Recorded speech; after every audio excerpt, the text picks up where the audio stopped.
The Old School is brought to you by Ahart Solutions, which provides school surveys and applied research. More information at ahartsolutions.com.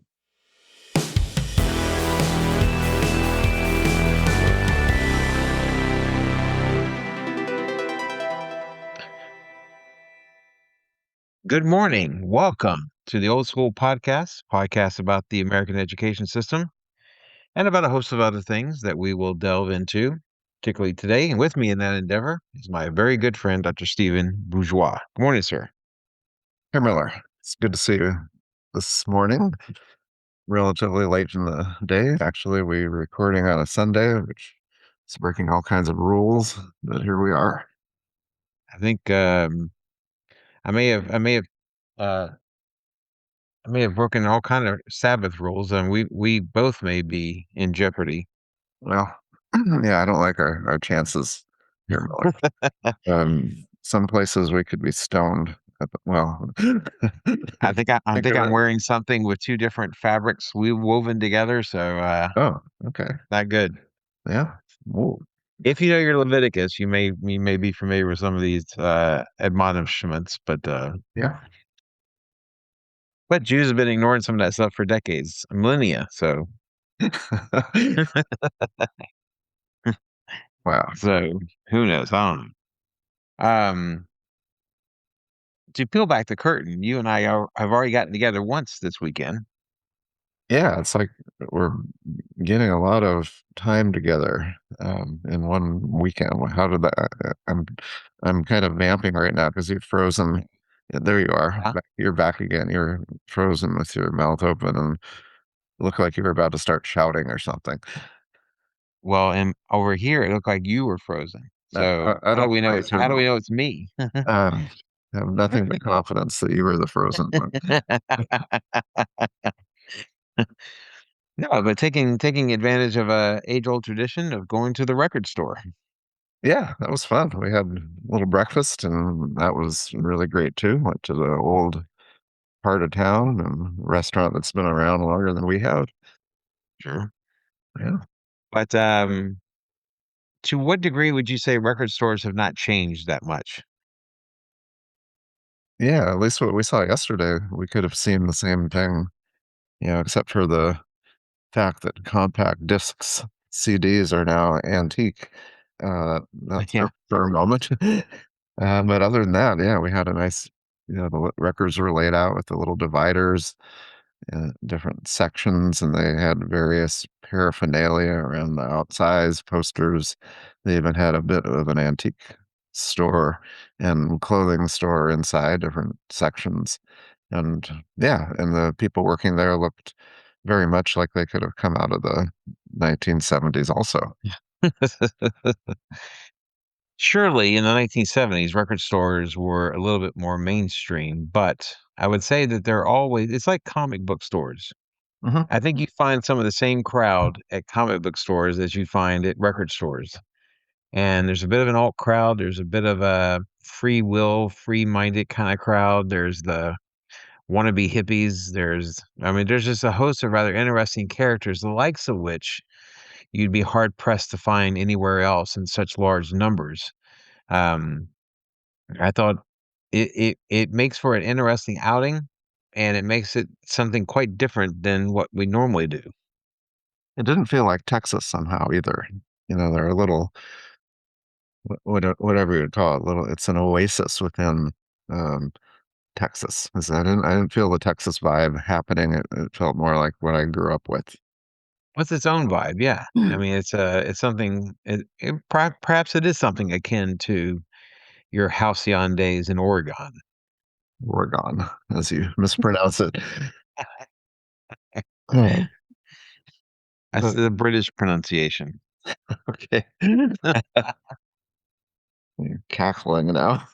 But not it's so there's I think there's a couple of different groups of people in there. One are the people that feel like they're in the wrong time period. yeah. Maybe they're young and they feel a bit out of step with their contemporaries. And at the record store perhaps is a kind of a visible tactile reminder and maybe peek into a world that existed 30, 40, 50 years ago.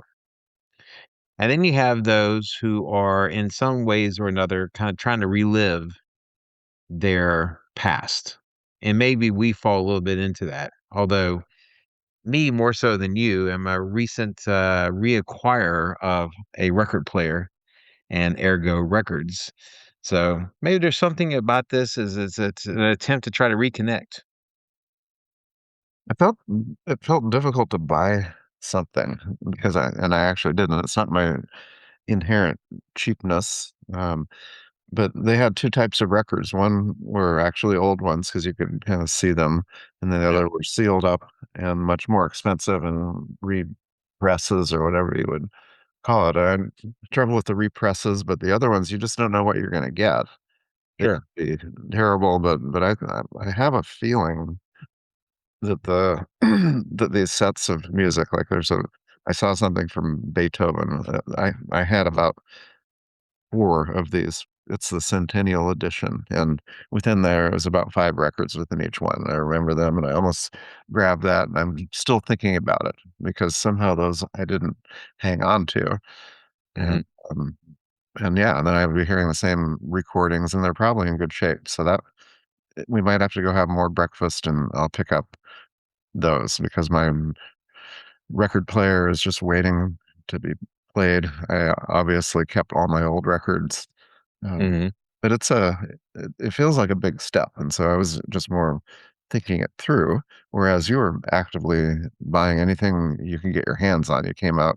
You had to, like, take 3 trips back to the car with all the records you No, got. but no, I mean I have decided to move away from because we talked about this before, the idea of well, we talked about it last week with Alex Fingers, talking about the idea of music and what music represents in an album form as opposed to a CD form. And I think we've talked about it ourselves, Yeah, just the two of us, that there is something a bit artificial when you hear music that has been digitized and basically cleansed of any and all imperfections. But you get all of that in the album still. And so, I think somebody else might rightfully suggest that I'm getting on some sort of bandwagon, and I can see where that suggestion is coming from. But it does go back to how I first started to consume music, which is through vinyls, 48s, 33s and thirds, and um, 45, 78s, all those different kind of records. And I don't know. I I I I like the experience again. so do you organize yours, have them stacked in a certain order, and you'll yell at your wife if she plays dances with your records? My wife's no Ellen Barkin, but I'm no Daniel Stern either. So I just wanna no, I listen to the music. Why are you yelling at me? Why do you always yell at If you're confused by this riff, Oh. I ask you, dear listener, to check out, go to Blockbuster and rent Diner, and Diner rent with Diner is the quintessential Baltimore movie. There probably is no greater representation of the city, notwithstanding some really odd John Waters films, but otherwise it's a great film. I have mine alphabetized, and then when I have more than one record of an artist, I put it in the order that it was released. wow. 'Cause that way you can get I have a couple of records by one artist, and I can go and I can kinda hear the progression, or I can hear the changes, the little small quirks that might have developed over time. So you're gonna get something where you display the record that's playing. It has to happen. Um, Yeah, I'm gonna build something. I'm gonna build, like, a little shelf to put up yeah, now the playing. record. Yeah, now playing. Some little Because sign below. this is one of the best parts of a record store is that they're always playing records, which sounds silly, but they play them loudly, they use the old Pioneer speakers, all the things, they're not playing them through the new stuff, Yeah. and so that's part of the experience also, and it's like no matter what they play, it's super cool. There's Yeah. never anything you think, "Oh, I don't like that." It's always super cool. Sound is great, and it's piping through almost a big warehouse type thing. It's a great experience. So there is a general term that is used to describe someone who seeks to escape their current demographics and maybe go back to a younger self, maybe go back to Mm. a Mm. time when, to whatever reason, they felt like they had it figured out or life seemed better. And that is that we're speaking of midlife crises.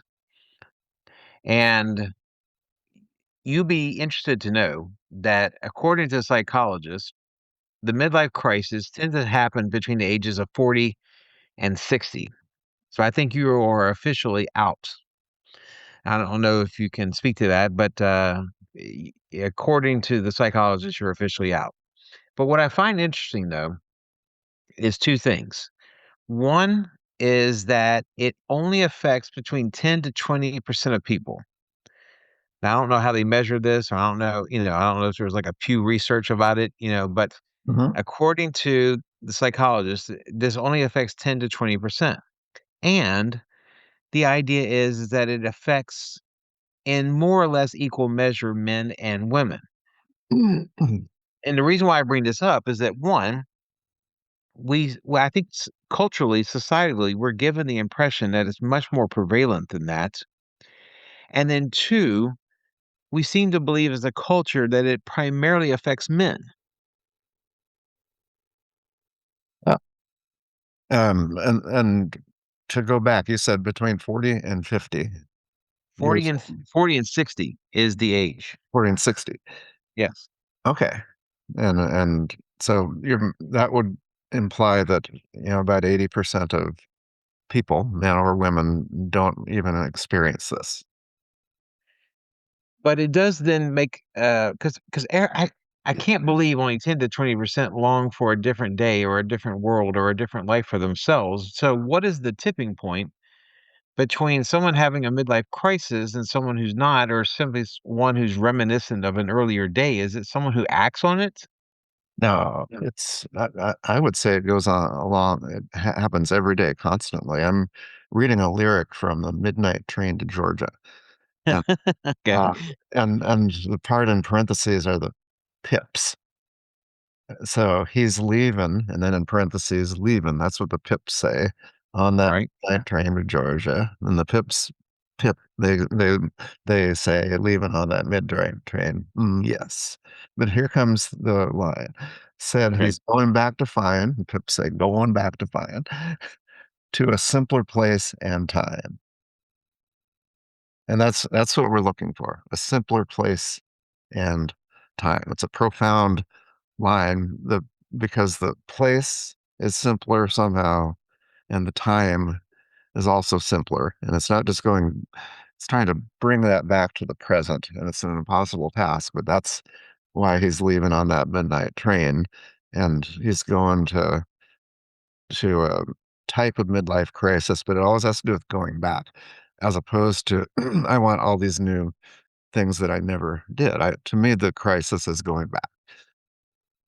So according to the official definition, not to argue with the The pips, pips. but You argue with the to, pips. yeah, but not to argue with them, but according to the official definition, it's a period of emotional turmoil that often involves questioning life choices, goals, and achievements. Okay. But it does, I wonder where the I wonder where the disconnect is because s- from a psychologist point of view, it has nothing to do with say buying a Corvette. It has nothing to do with um, turning your life upside down and therefore maybe other people's lives upside down. And there's nothing to the cultural understanding of it that speaks to a simpler time. But I think that that's a big part of it. So are we just the victim of a whole bunch of stories and movies and TV shows about midlife crises, or They tend to make them big things. You leave your family and go do something really stupid, and then eventually it all comes back around. And that was that. Um, as if it's cathartic, and you figure it out and say, "Oh, I had it all along." You know? Um, but like in a lot of things, I think it's more fundamental and profound. This sometimes you have a discontent for the past, not knowing that it wasn't maybe so great at the time. Mhm. But it's the only thing we have, so we tend to turn that, romanticize it a little bit. Um, but yeah, you're looking at all these choices, and as you get older, you have fewer options. Hmm. Whereas there was a time, that simpler place and time where you had nothing but choices. So, I wonder I'm sure there's been a study about how women experience this because the stereotypical kinda ideas that we have of it seems to be exclusively males. Yeah, that's strange, isn't it? It is strange, but it's interesting to wonder what if it is different in any way for women as opposed to men. It could be. We've never really talked to a woman about this because up until now, I thought we were gonna be talking about all these male things and these stupid things and buying cars. But you could have sort of a darker turn on this discontent.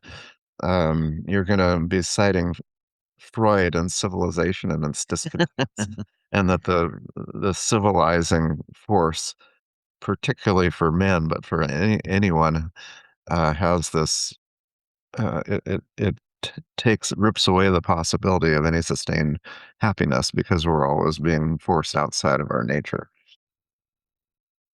Well, then here I have a handful of symptoms Symptoms? and signs These are that you are going through a midlife crisis. Now, this oh, sounds like something from Elle magazine or something like that, or, do they Cosmo, still but have a magazine? I don't know. I don't know if they still have Cosmo magazine, Yeah. but they have a couple of things, and they say that the symptoms can manifest itself in a couple different ways. One is like a socio emotional, one is a psychological, one is kind of a interpersonal relationship kind of a way. But I want to go through a couple of these and kind of get your thoughts about this. One, it says that it's marked by a sudden desire for change. Okay. This can involve like changing careers, you know, owning a record store, for example, or moving to a new city, or starting a new hobby. As I start carpentry for the first time. um,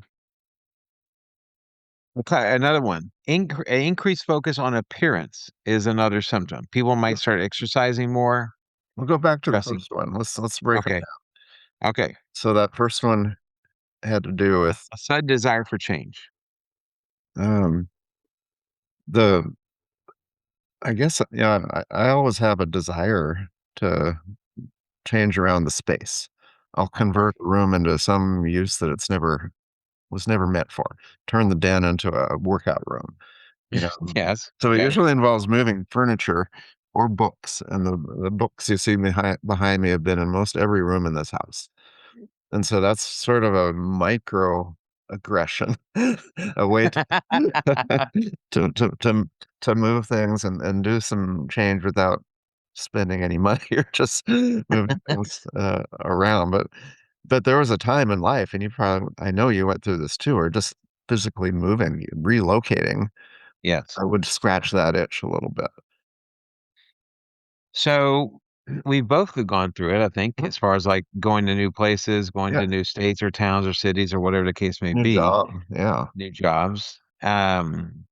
Your microaggressions, I think, might be too micro. I don't know if that constitutes. Oh, I would disagree. It's a big deal. The whole room gets broken down, and it's a lot of labor to do that, and I feel better afterwards. The thing is, there's a couple of these symptoms here that seem like in isolation or in a measured attempt would simply be a healthy thing. It might be someone who is less adverse to risk or to change and is Yeah. willing to kind of mix it up a little bit. It doesn't seem like in and of itself it's an issue. Now, maybe if you're all of these things, Okay. then perhaps you're a mess. But I mean, it would seem like each of these individual symptoms, quote unquote, should not be really considered a problem.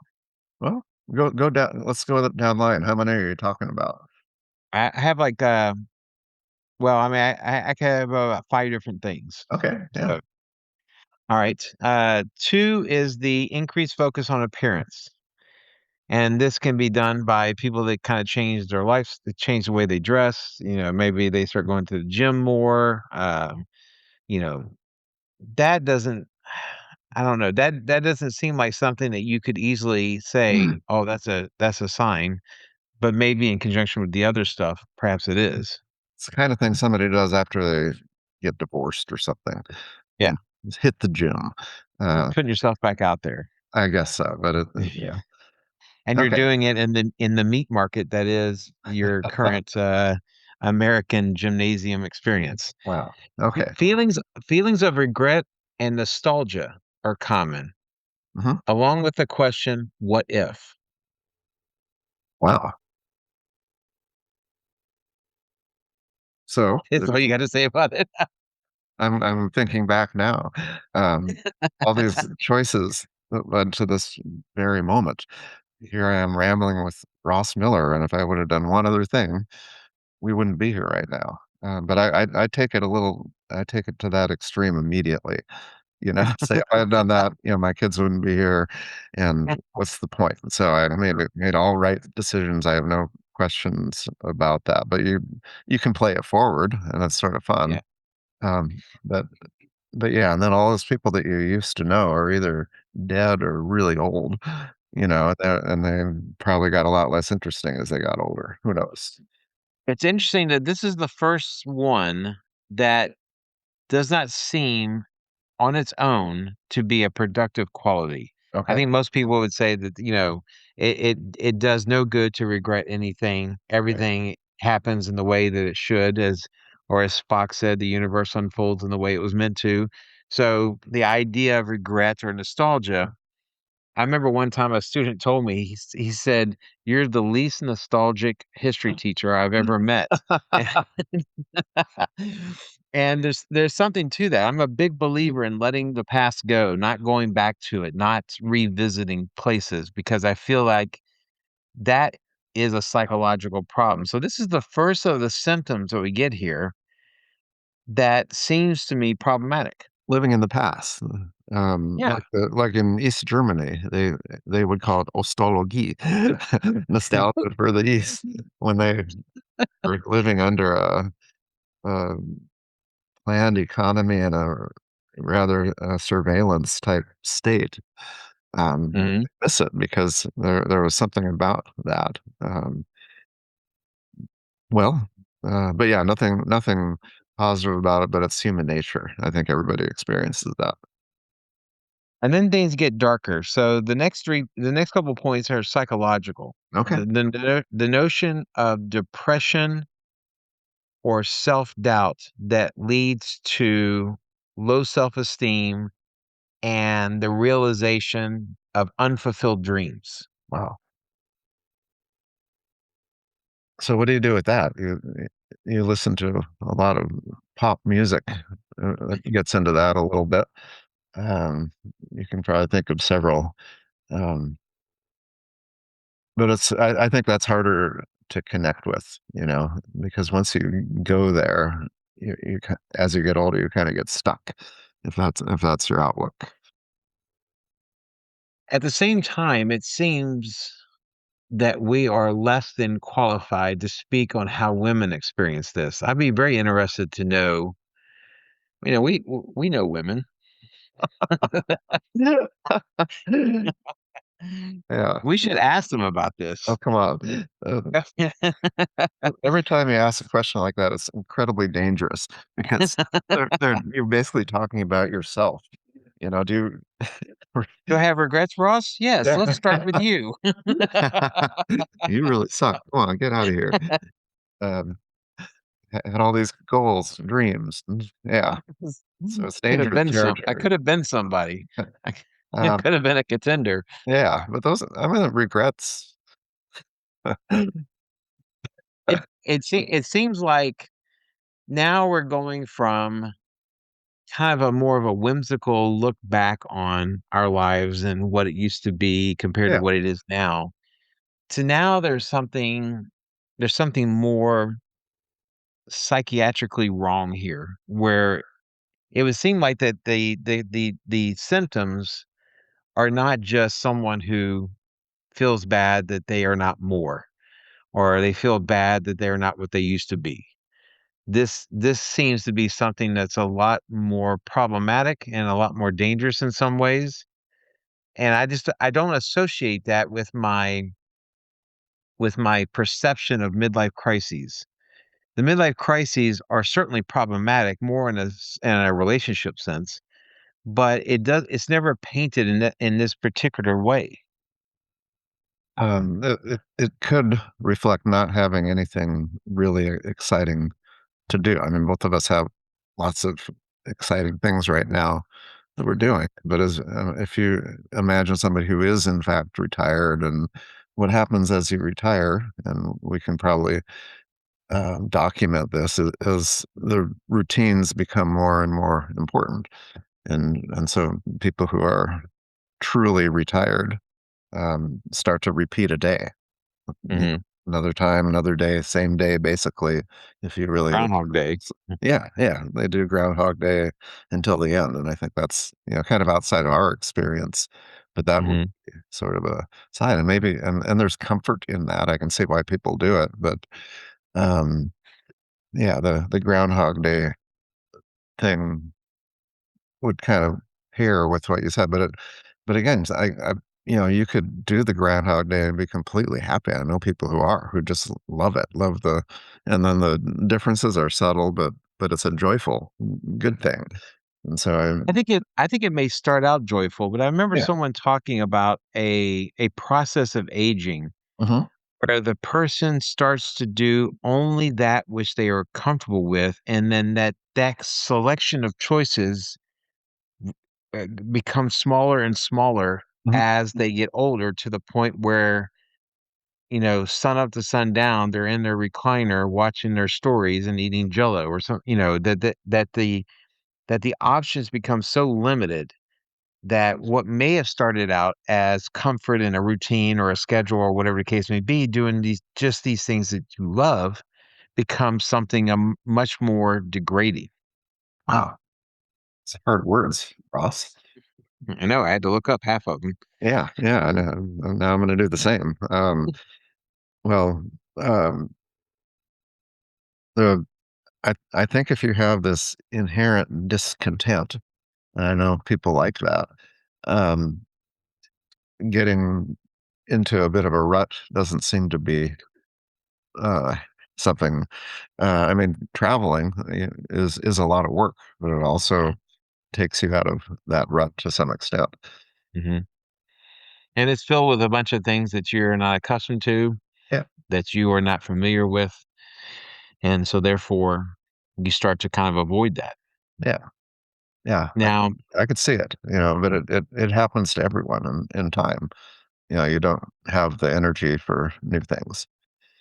yeah, so the last thing Mhm. that this thing says talks about the strain that it creates in relationships, because oftentimes the people around you don't typically understand why you are exhibiting different behavior, not even maybe destructive behavior or problematic behavior, but just different behavior, and that they don't understand why you're doing it, and you can't seem to be able to adequately describe it. That's a hard one. Think about the desire to change jobs. I don't know if you experienced this. Oh, yeah, So, I mean, I did it every spring about right. this time. We called it a spring freakout, but it wasn't a occasional event. It happened every year. Between about now until about the time that you administer your final exams, and then you decide, okay, I'm going to do this one Mhm, more year, and it was always one more year, and also at the beginning of the next year, during that week of teacher training, as I've said multiple times, I often, instead of driving to the high school, was inclined to drive to the district office and resign because I couldn't sit through that crap another day or another minute, say another year.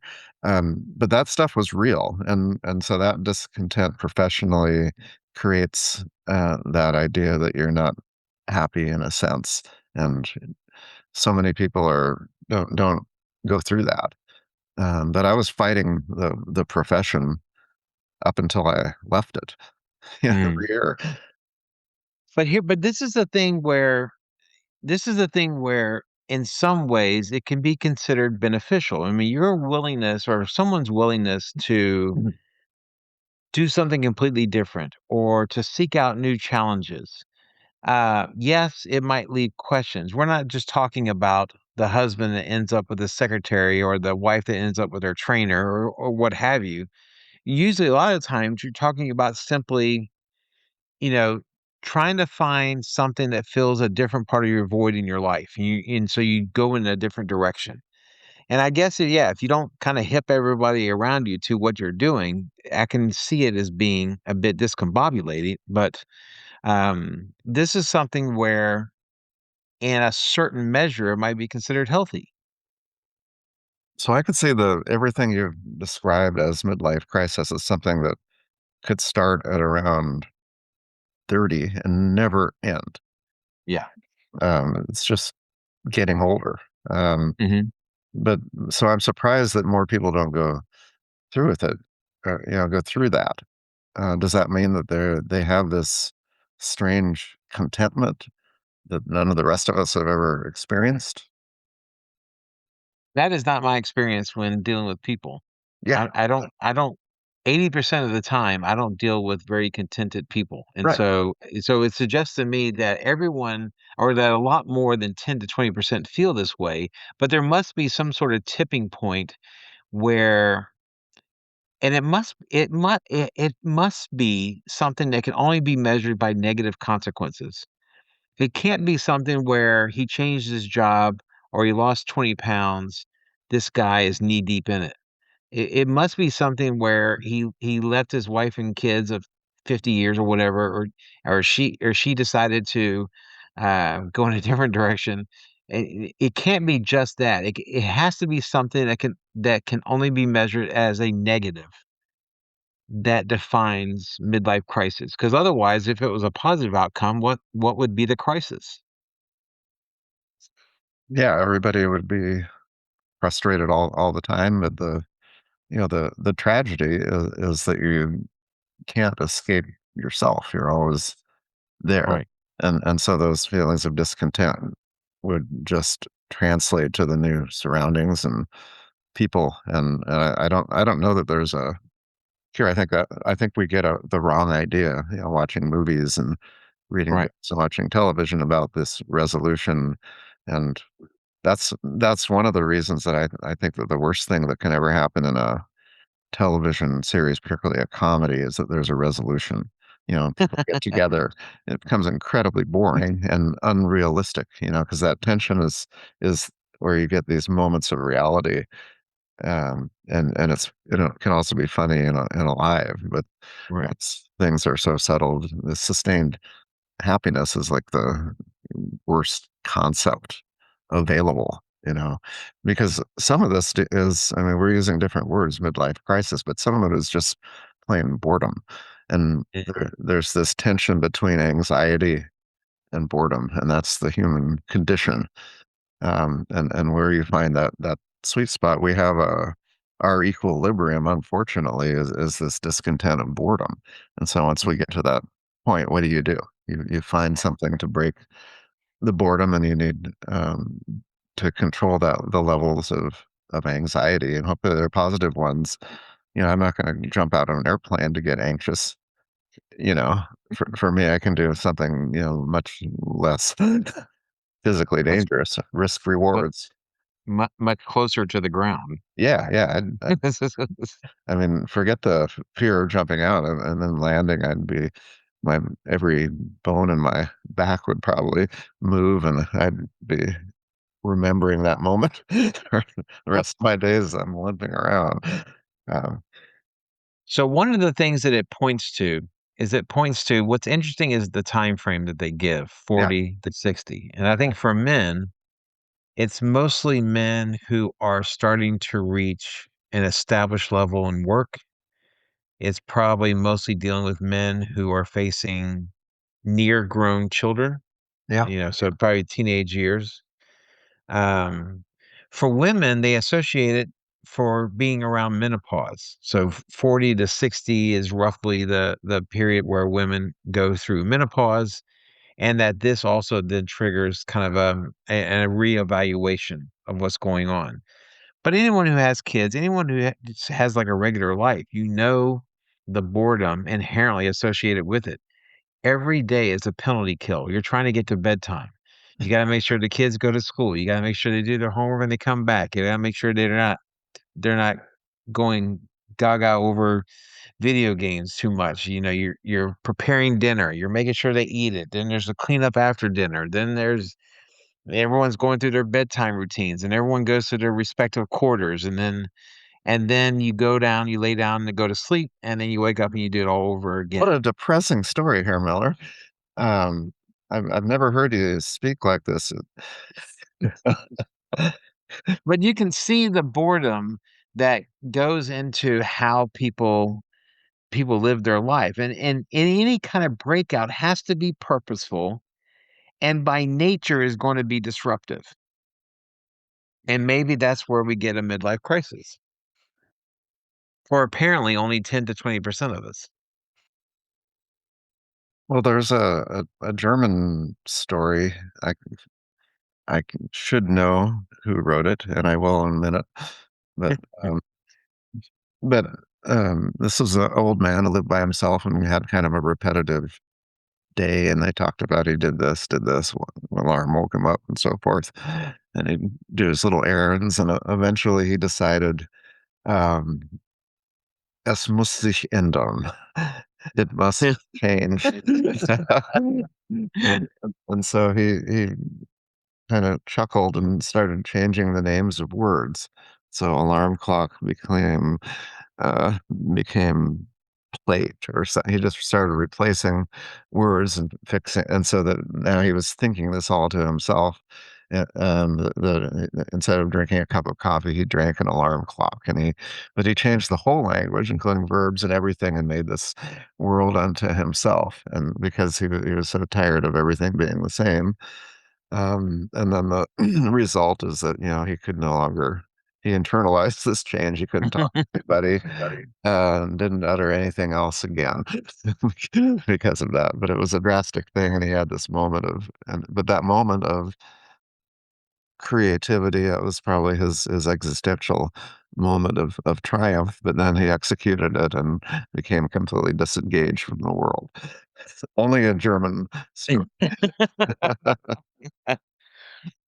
Do you think that breaking out of boredom or going into a state of boredom, do you think that that's natural?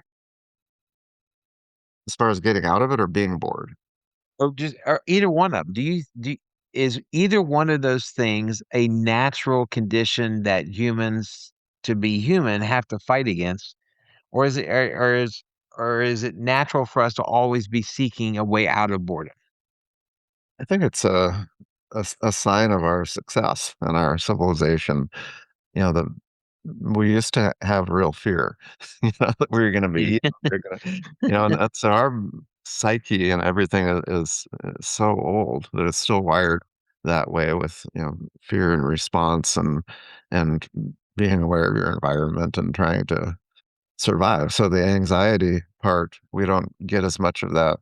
We try to maybe invent it a little bit, but it's not Right. like it used to be, and so those times of respite and boredom probably were much more welcome back then, when we had real fears of being eaten by a lion or something. So now we don't have those adrenaline things, and I mean, our blood is, it thickens. We're ready to bleed and not bleed out. So everything in us is remarkable, how it but suddenly we don't have we've simplified everything, so we don't have those stressful moments anymore. So it's a wonder that we function as well as we do. But it does go back to trying to figure out, is our natural state to seek boredom, to seek routine, or is our natural state to seek change?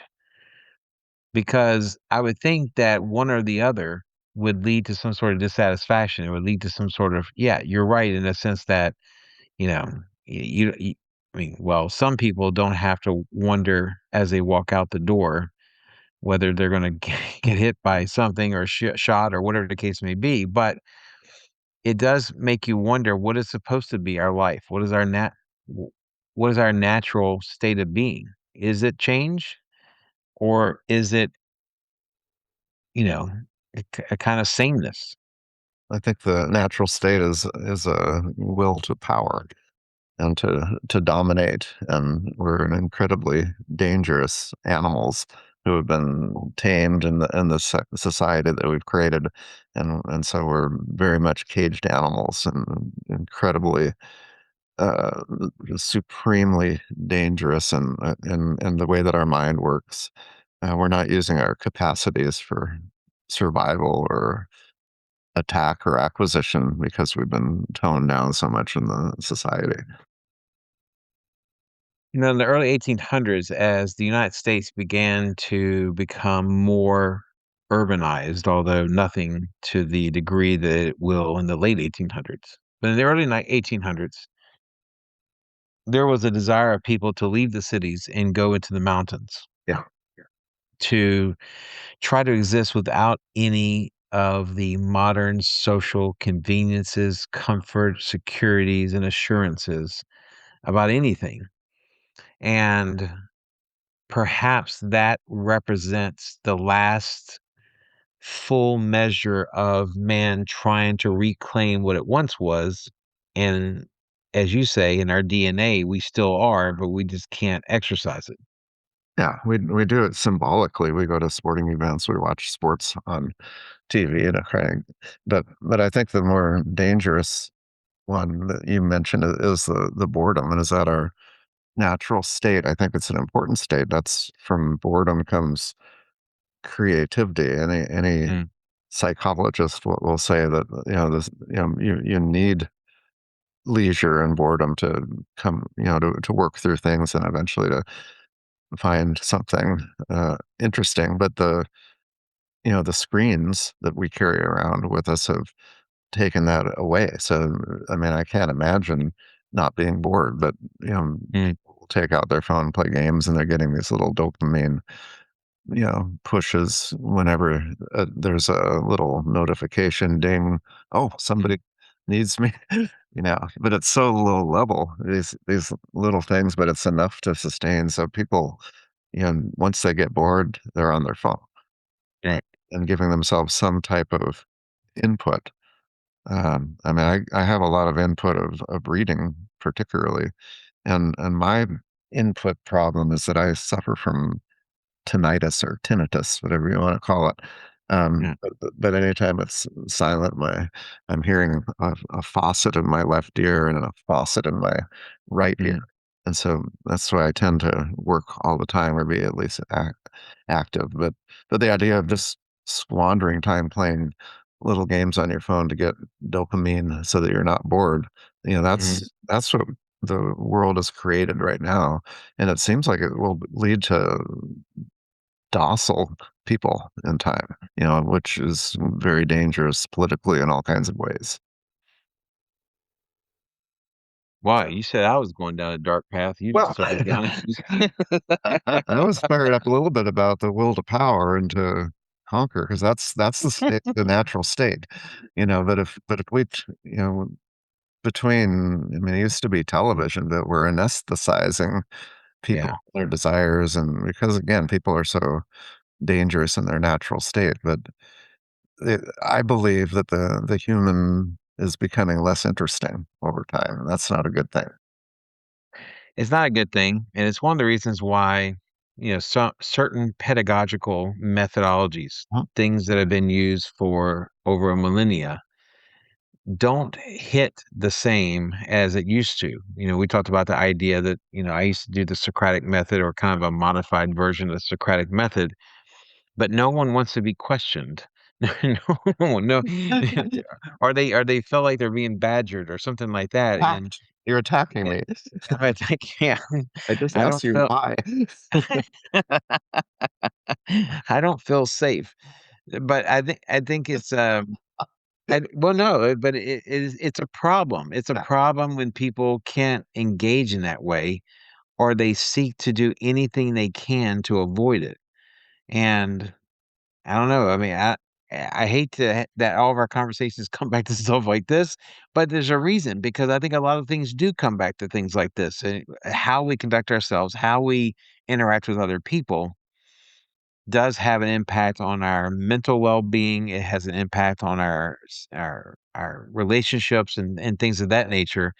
And unfortunately, it makes things like this harder to do.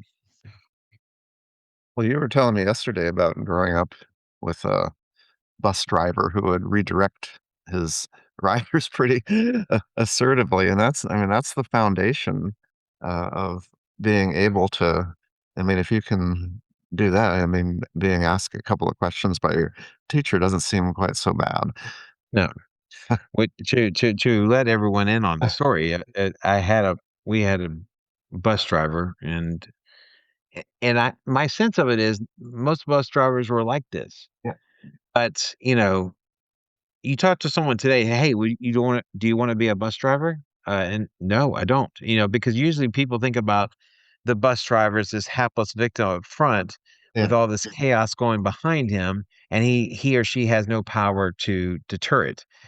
But we had those green seats that had, like, the bar that goes over the green seat, Mhm. and anytime someone did something ridiculous or was set up by their friends to made to look like they did something ridiculous, the bus driver would pull the bus over, and then they would walk up to us with a ruler, and we had to put our hands on the bar, and they would just wail away at our knuckles and our hands No. for being a degenerate or a reprobate, Yeah. so, um, yeah, I mean, when you go through Are stuff you like that, advocating for corporal punishment now?